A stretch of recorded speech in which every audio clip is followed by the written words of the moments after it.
Line podcast, where we are helping to prepare you for whatever is next in line. As always, I am your host, Chance Pitts, and I would like to thank you for tuning into this episode.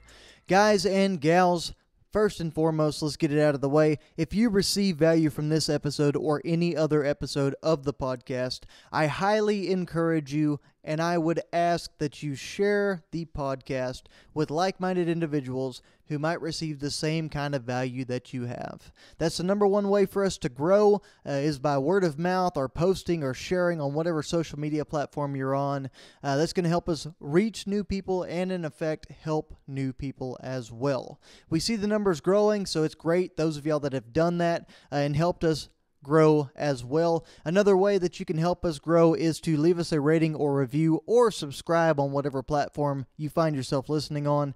That's going to help us pop up a little bit earlier in the search bar whenever people look for personal development or self-help type podcasts. Guys, next, I would also say make sure you follow us on social media. That's at Next in Line Development on Facebook, Instagram, and TikTok. We drop a lot of different content that you don't see on the podcast. There's some awesome videos out there, even on YouTube with the shorts that they have now, the short video clips. We've been dropping some different things, and that's the best way to keep up with what we have going on a daily basis. There's also a lot of motivational stuff that comes on there as well. So guys, the most important thing I can probably say in this podcast, if you're listening on the day it drops, is Happy Memorial Day. I want to make sure that everyone remembers the reason we have this great holiday weekend, this long weekend of not having to work on Monday. It's not just another time that we get to goof around and have fun and whatever. It is to honor the ones who have paid the ultimate sacrifice and given their lives for the freedoms that we get to enjoy. Now, that is freedom that you get to live however you want to do so. That is the greatness about it, and that is why these individuals gave and paid that ultimate price. However, I feel like the best thing I can do in a situation like this is to honor them by being productive, by moving myself or my family and my status forward in some kind of way, to honor them by allowing this time to be something that is productive. One thing I am going to do tomorrow that is actively productive, in my opinion, is the Murph Challenge. That is the challenge that was set up honoring Lieutenant Michael Murphy, who was slain in battle in Afghanistan in 2005. This challenge is strapping on 20 pounds of body armor or a 20-pound vest and doing a 1-mile run, followed by 100 pull-ups, 200 push-ups, 300 air squats, and then another mile run. I think that's going to be a very productive day for me, getting to honor that fallen soldier, but also being able to find a way to be productive and moving forward to make the most out of this great opportunity and these freedoms that are given to us by those individuals who are willing to make the sacrifice. Guys, also with that, we were able to have a fantastic weekend this weekend, traveling up to Central Texas to Belton to participate in the Spartacus Dash. It was about 5 of us that went up there. It ended up being my dad, brother, cousin, wife, and myself. Shout out to everybody that went up there. They did a fantastic job. I saw a lot of hustle, a lot of heart, some great things. I think everybody figured out a little bit about themselves that they didn't know going into it. Shout out to my wife for getting 3rd place in her division. It was awesome to see that. And then I was fortunate enough to win my division and also place 2nd overall out of 370 runners. First loser, I know, but next year we're going to come back. We're going to actually train for it, get a little bit fiercely competitive if we can, and try to win it. I was only about 50 seconds off the pace of the winner, so definitely some regrets there, definitely some hindsight being 2020, seeing some places we could shave some time off. But guys, there's much more important things to talk about out there than me trying to shave some time off my obstacle course race. And one of those things that is going to be much more important to talk about is our topic that we have today for y'all. And this is something that I regularly deal with and have an issue with. I, in fact, have that issue tonight as I sit down to record this podcast. And I know this is going to be something that hits close to home with a lot of y'all because I see it with all kinds of people that I deal with on a regular basis, from coworkers to friends to family to my wife. There are a million different people that I could list that probably deal with this specific topic that I'm going to speak to y'all on today, which is being our own worst enemy. Now, there's a few different ways that you can be your own worst enemy. You can do it from a negative place, guys. You can make decisions that create circumstances for yourself that allow you to not be successful. And that just comes from outright doing bad things or making bad decisions, choosing to get involved with substances or alcohol or whatever it might be that keeps you from reaching your peak performance. Maybe it's as simple as choosing to procrastinate and not bringing your best foot forward whenever it's time to work on a project or to turn in an assignment. Now, guys, in other ways, it can be from the point of success. We can find ourselves trying to be so much of a positive thing in our own lives, being so analytical of every single thing we do, and being so much of a perfectionist that it actually has a detrimental effect on us and allows us to become our own worst enemy in that way. But whichever way you find yourself being your own worst enemy, I thought that it was very important to look at and go over some of the different strategies that would be associated with defeating this issue of being our own worst enemies. So guys, I jumped on the Googs and looked for some things that could possibly help us with this situation. I was actually doing this for myself to help me work through the process of recording this podcast whenever I thought, this is something that people actually deal with all the time. I know it's something that I deal with in everyday life all the time, so I think it's something that we could get away with really talking about and diving deep into, and it would really help some people on the podcast if we did so. So guys, I was able to go on to a website called theawarenesscenter.com. That's where I'm getting some of these steps from and some of these techniques, so I definitely want to give them credit for the information that they shared. But let's go ahead and dive in, guys. So the 6 different ways that you can defeat being your own worst enemy. Number 1, guys, you've got to let things go. You've got to allow yourself to forgive and forget in some ways. Now, I'm not saying to lower your standards. I'm not saying to be okay with turning in a product that is not the best that you can do, that's not at least to the standards that are expected of that product to be turned in. But you've got to also understand that you are going to make mistakes. We as humans are designed to make mistakes.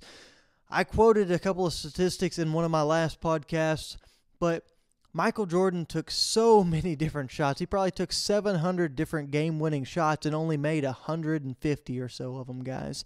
But he's remembered for those 150 shots that he made, not all of the mistakes that he made. Then, guys, think about baseball. You're a Hall of Fame caliber hitter if you bat 300 over the course of your career. Now, that is 70% failure rate. Not getting on base, getting out in some form or fashion. You're only getting a hit 30% of the time, and that leads to success. So we always put all this pressure to make sure we're successful in every single endeavor we try to participate in, and it becomes detrimental to ourselves because we don't allow ourselves opportunity for failure and, in line with that, opportunity for growth, opportunity for learning.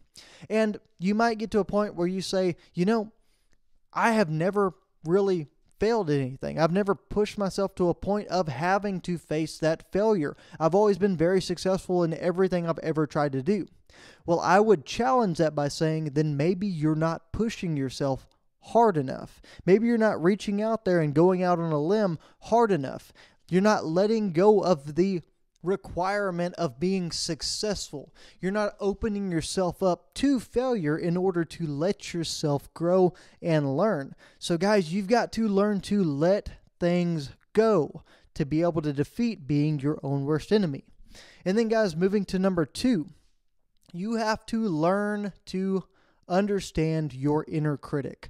We've all got that little voice inside our head or that little mindset within ourselves that always critiques everything that we do. And if you're like me, you're a perfectionist, and that voice is a lot louder than any other voice going on in your head. It screams at you for all the imperfections on anything you try to do, whether it's at work with a project that you're turning in, whether it's an email that you typed up to send to a client that you reread 6 times to make sure there wasn't a spelling error in, whether it was in the gym always worrying about all the people around you and what they think because you know for a fact that your form was terrible whenever you went to bench press that last set. Whatever it is, guys, you've got to understand that that critic is there, yes, to be a quality control agent, to help you move in the right direction, but he's also there expecting perfection. And guys, the truth of the matter is, not every single thing in life that you do requires perfection.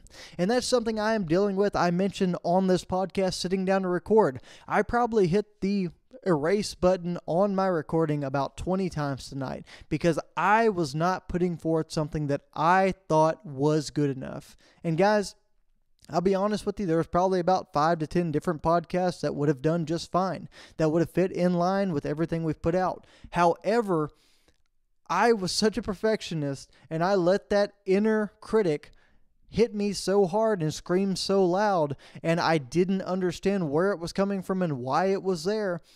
And as a result of that, I ended up having to re-record this podcast over and over and over. So guys, it is so very important that we understand that inner critic. Understand when it needs to be extremely anal and extremely to the point and to make sure that everything is 100% perfect. But also understand when efficiency and time's sake is more important than putting out the absolute perfect product. Because if we can understand that critic inside of us and use it to our advantage and understand what standard to set for our work, that's going to help us defeat being our own worst enemy. Number 3, guys, one of the things I get wrapped around the axle with is always planning way too much. I am always the kind of person that sits down and he comes up with the best solution to a problem, and he thinks about it and he thinks about it.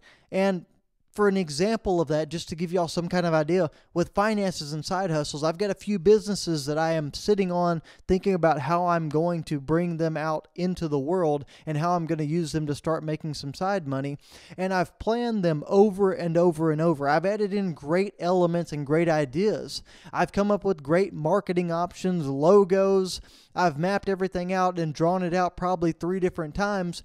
But there's one thing that I haven't done. I haven't just dove in and done it. Guys, number 3 is just do it. Dive in. Be a part of the process. I've said it before on the show, but I'm going to say it again.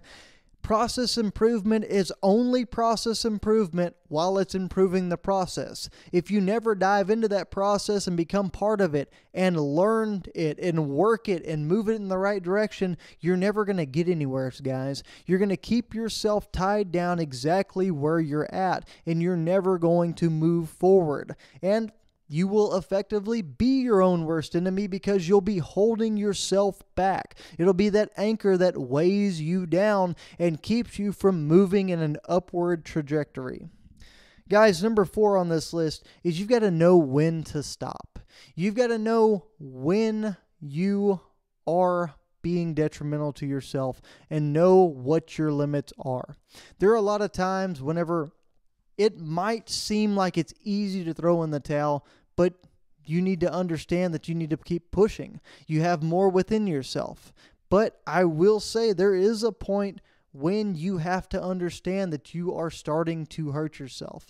Now, that could be with a diet. That could be with losing weight. That could be with your job and burying yourself in your career and getting to a point to where you feel like you're moving forward and you're making progress, but you're burying every other aspect of your life within that and from that. Guys, it could be with a hobby that you have or something you thoroughly enjoy, like running. For myself, if I find that my running career is starting to have a detrimental effect on everything else, if it's having a detrimental effect on my work career, if it's having a detrimental effect on my relationship, it's going to come to a point where I have to know when to stop, or else I will become my own worst enemy with my running. Guys, number 5, we have to all take time to play. We have to all take time to enjoy ourselves. We have to not take ourselves too seriously sometimes. We always want to be that person that's got all the answers. We always want to be the person that is the go-to. People come to us whenever they need that problem solved. But guys, we've got to enjoy the process. If we spend every single day just beating our heads against a rock, trying to solve the issues and trying to put out all the fires of the world all the time and not taking time to smell the roses, we are going to literally go insane. We are going to put ourselves in a funk to the point of being depressed. We're going to be downtrodden and upset, and we're going to spill that over into every single aspect of our lives besides the one spot that it stemmed from. We have to be able to take the time to stop, to play, to enjoy the process, and to remember why we're doing the things that we're doing, guys.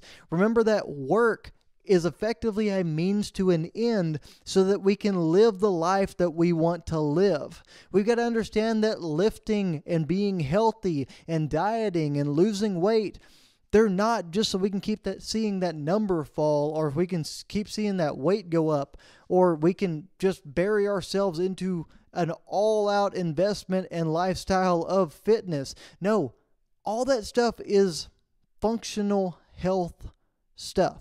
It's something we're doing so that we can live longer lives. We can enjoy being around the people that we love for an extended time. We're not making bad decisions that are going to cut that time off short.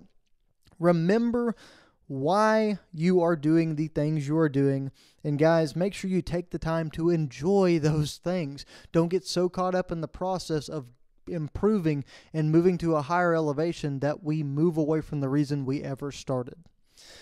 Guys, number 6 on that list that I'm going to throw to y'all is trust your gut.